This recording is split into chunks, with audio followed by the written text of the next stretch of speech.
नमस्कार। Keshav schools India online classes में सभी छात्र छात्राओं का स्वागत है। आज हम पास्ट कंटिन्यूअस टेंस को लेते हैं।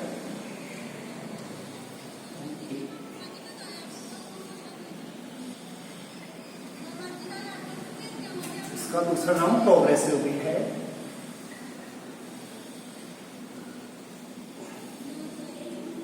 जैसा कि प्यारे बालक बालिकाओं आप जानते हो, हर टेंस की पहचान होती है। तो इस टेंस की हिंदी के वाक्यों की पहचान है कि जो हिंदी की क्रियाएं होती हैं, हिंदी के वाक्यों की क्रियाएं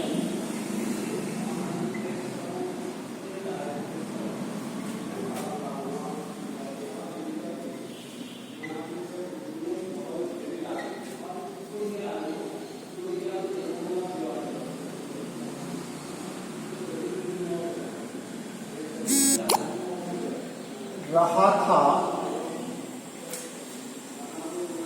रही थी,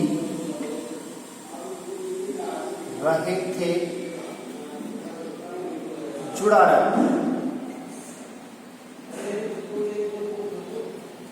इसके बाद आगे क्रम आता है क्रिया के रूप का। तो पास्ट कंटिन्यूअस टेंस में क्रिया का रूप होता है वाज वर, उसके बाद में क्रिया के फर्स्ट फॉर्म में आईएनजी जोड़। यह है एक्टिव के वाक्यों में, एक्टिव वॉइस के वाक्यों में क्रिया का रूप। पैसिव में भी इस पर हम क्रिया के रूप की बात करें तो वो होता है was were plus been plus with थी। ये पैसिव में आता है। पैसिव वो वॉइस होते हैं, अगर वैसा वाक्य हो तो क्रिया करो ऐसे। वाज वर को क्लियर कर देते हैं। आप जानते हैं सब्जेक्ट के हिसाब से आते हैं तो आई, ही, सी, इट एवं एक वचन के साथ वास का प्रयोग करते हैं। वर का प्रयोग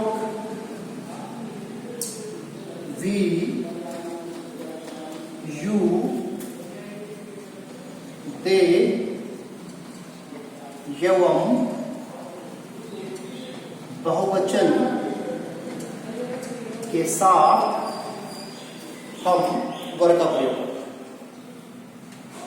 थोड़ा विस्तार से समझ लेते हैं एक बार। पास्ट कंटिन्यूअस टेंस या पास्ट प्रोग्रेसिव टेंस पहचान होती है टेंस की। तो हिंदी के वाक्यों को इस प्रकार से पहचान सकते हैं कि उनकी जो क्रियाएं हैं, हिंदी के वाक्यों की क्रियाएं आप जानते हो, पिछले वीडियोज में भी मैंने क्रिया के बारे में बताया है। वो शब्द जिस शब्द से किसी काम के करने का या होने का पता चलता है क्रिया होती है। जैसे खाना, पीना, रोना, धोना, पढ़ना, लिखना इत्यादि। उसमें रहा था है लिंग और वचन के आधार पर रहा था, रही थी, रहे थे, उसमें जुड़ा रहेगा। खा रहा था, पी रहा था, रो रहा था, धो रहा था, उठ रहा था, बैठ रहा था, पढ़ रहा था इत्यादि। तो क्रिया के रूप की जरूरत पड़ती है। टेंस की पहचान वैसे क्रिया से होती है, चाहे अंग्रेजी का वाक्य हो या फिर हिंदी का वाक्य हो। तो वाज वर लिखना पड़ेगा। अंग्रेजी के वाक्यों को पहचान सकते हैं, उसमें क्रिया का रूप ऐसा होगा तो वाज या वर होगा। वाज या वर में से एक ही आएगा। उसके बाद क्रिया के फर्स्ट फॉर्म में आईएनजी। एक्टिव वॉइस के वाक्य में एक्टिव और पैसिव की हमने पिछले वीडियो में भी चर्चा की। एक्टिव कर्तावाच्य वाक्य होता है और पैसिव होता है कर्मवाच्य वाक्य। इसमें सब्जेक्ट को प्राथमिकता नहीं दी जाती, कर्म को प्राथमिकता दी जाती है और इसमें सब्जेक्ट को प्राथमिकता दी जाती है। यदि पैसिव का सेंटेंस है तो उसमें क्रिया करो कैसा लिखना पड़ेगा, वाज वर्ब लिखना पड़ेगा। उसमें से एक पब्लिक लगा हुआ, बीइंग आएगा, फिर थर्ड फॉर्म आता है। अच्छा, वाज वर्ब में से उनको भी क्लियर कर देते हैं, कहाँ पर वाज लगता है, कहाँ पर वर्ब लगता है। वाज और वर्ब ये सही क्रियाएं हैं। क्रिया हमेशा सब्जेक्ट के हिसाब से आती है, कर्ताओं के हिसाब से आती है। कर्ता क्रिया को संपादित करने वाला या जिसके बारे में जो कुछ भी कहा जाता है कर्ता होता है। तो यदि वाक्य का कर्ता आय हो, ही हो, सी हो, इट हो या एक वचन हो, जो गिनने में एक होता है उसे एक वचन, तो वाज का उसके साथ प्रयोग करते हैं उन कर्ताओं। और वर्ब यदि कर्ता यदि सब्जेक्ट वी हो, यू हो, दे हो और गिनने में जो बहुवचन बहुत ज्यादा होता है उन्हें बहुवचन कहते हैं, प्लूरल अंग्रेजी में कहते हैं, वो होते हैं, उनके साथ में वर्ब का प्रयोग करते हैं। ये हो गया क्लियर। अब कुछ एग्जाम्पल करते हैं।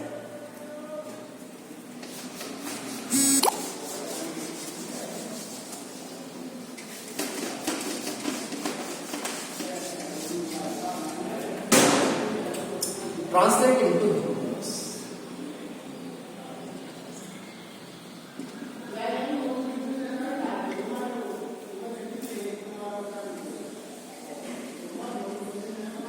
अंग्रेजी बनाना सीखते हैं वाक्यों का।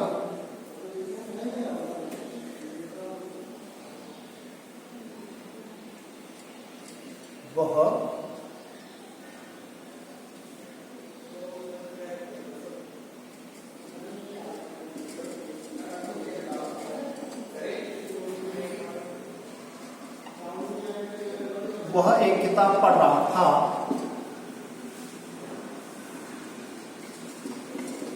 जब मैं वहां गया। या इस वाक्य को यूं भी लिखा जा सकता है, जब मैं वहां गया वह किताब पढ़ रहा। देखिए, इसमें दो सेंटेंस हैं। एक सेंटेंस है वह एक किताब पढ़ रहा था और दूसरा है जब मैं वहां गया। दोनों सेंटेंस को आगे पीछे किया जा सकता है हिंदी के हिसाब से कि जब मैं वहां गया वह किताब पढ़ रहा था। ज्यादातर इसी प्रकार से इस वाक्य को बोलते हैं। इसको हमें क्या करना है, अंग्रेजी ट्रांसलेट करनी है, अंग्रेजी में अनुवाद करना है। तो दोनों वाक्यों का सेपरेट अनुवाद कर लेंगे तो बन जाए। इसका मुख्य वाक्य ये सहायक वाक्य है, मुख्य वाक्य है, जिसमें कुछ सहायक वाक्य मुख्य वाक्य है। मुख्य वाक्य जिसके साथ कोई कनेक्टिव जुड़ा रहता है वो सहायक वाक्य होता है। दोनों को बना लेते हैं। पहले मुख्य वाक्य का बनाते हैं। वह किताब पढ़ रहा था, पढ़ना क्रिया है, रहा था, रही थी, रहे थे, पहचान हो गई, पास्ट कंटिन्यूअस टेंस का वर्ड। सब्जेक्ट सबसे पहले आता है, वर्ड ऑर्डर होता ही है हर सेंटेंस में, सब्जेक्ट सब, उसके बाद में क्रिया, क्रिया के बाद में कर्म आता है।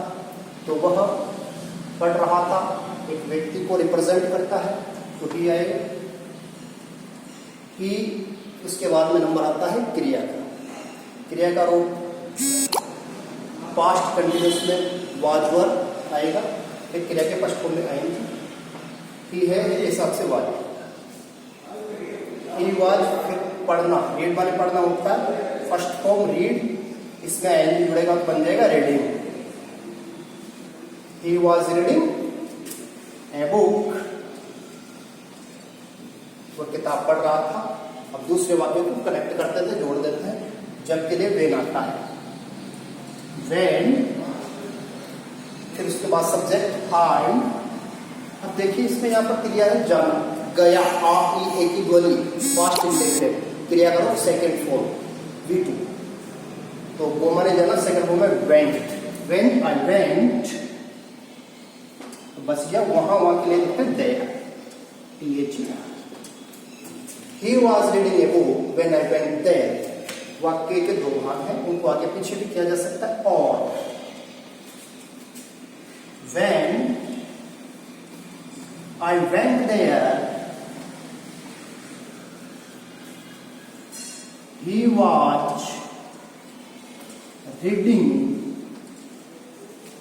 a book। ऐसे भी इस वाक्य को लिखा जा सकता है, बोला जा सकता है, इस प्रकार से भी वाक्य को आगे पीछे किया जा सकता है, कोई अंतर नहीं। बॉस कुछ लोग ऐसे बोलते हैं, कुछ ऐसे बोलते हैं। अब करेक्ट फॉर्म ऑफ वर्ब का भी कुछ एग्जाम्पल हम कर रहे हैं।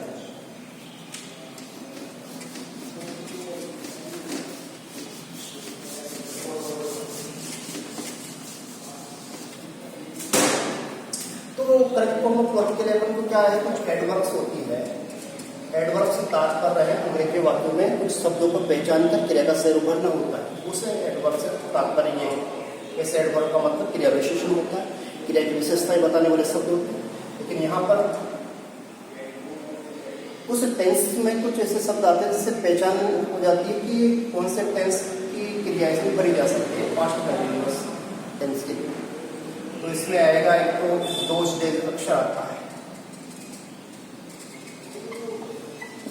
प्रेजेंट कंटिन्यूअस में आता है दीस डेज, जिसमें हो गया दोज डेज, उन दिनों इसका अर्थ होता है। और मुख्यतः दो आते हैं, एक आता है एट दैट टाइम,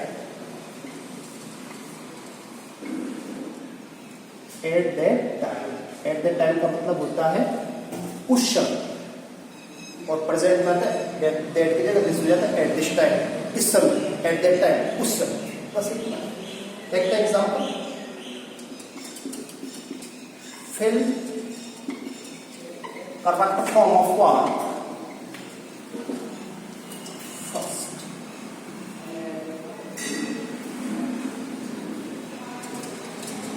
When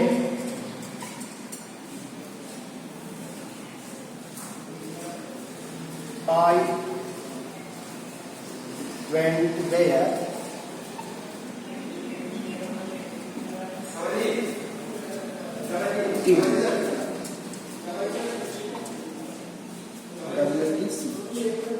एक सेंटेंस देखें, इसका आंसर होगा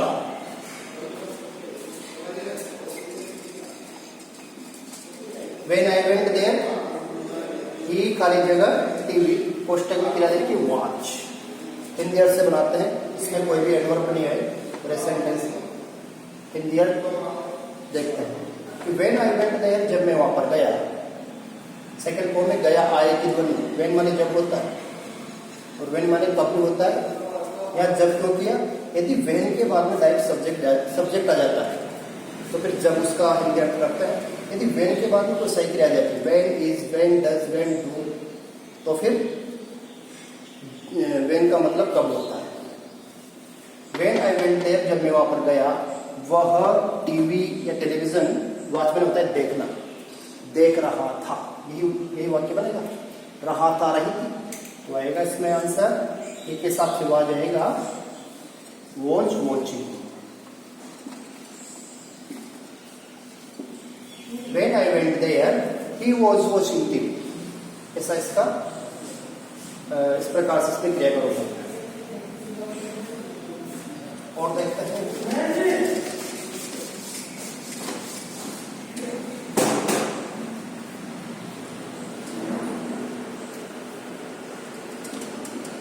at that time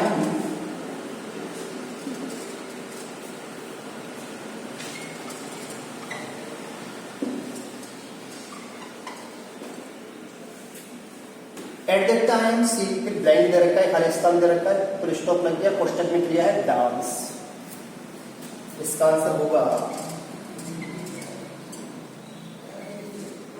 at that time. शब्द आ गया एट दैट टाइम का मतलब तो उस समय, पास्ट कंटिन्यूअस टेंस के एडवर्ब या पहचान का शब्द, तो इसी तरह से क्रिया को प्राथमिकता दी जाएगी कि उस समय वह, डांस का मतलब होता है नृत्य करना, उस समय वह नृत्य कर रही थी या नाच रही थी, यही बनेगा। तो सी के हिसाब से आएगा वॉच डांसिंग, DANCING। जिस किसी शब्द में पीछे दिया जाता है ING नोट से हट जाता है, ये भी ध्यान रखें। अब आपके करने के लिए दे देता हूं सेंटेंस, आप भरना, 2 सेंटेंस दे देता हूं।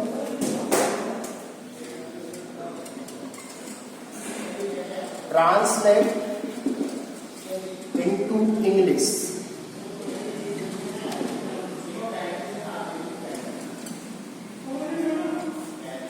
राधा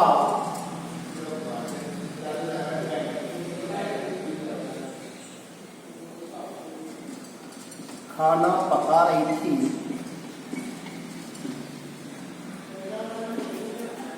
जब उसकी माँ ने उसे पुकारा। या इसको ये भी कह सकते, जब उसकी माँ ने उसे पुकारा, राधा खाना पका रही थी। दो वाक्य है, एक ही वाक्य में दोनों को बनाना है। मैंने उदाहरण में बताया और करेक्ट का एक एग्जाम्पल कर देते हैं। Correct form of verb fill करें। मैंने हिंदी में लिख दिया है, आपकी जानकारी के लिए लो।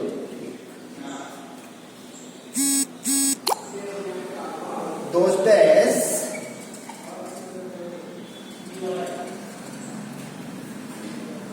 they playing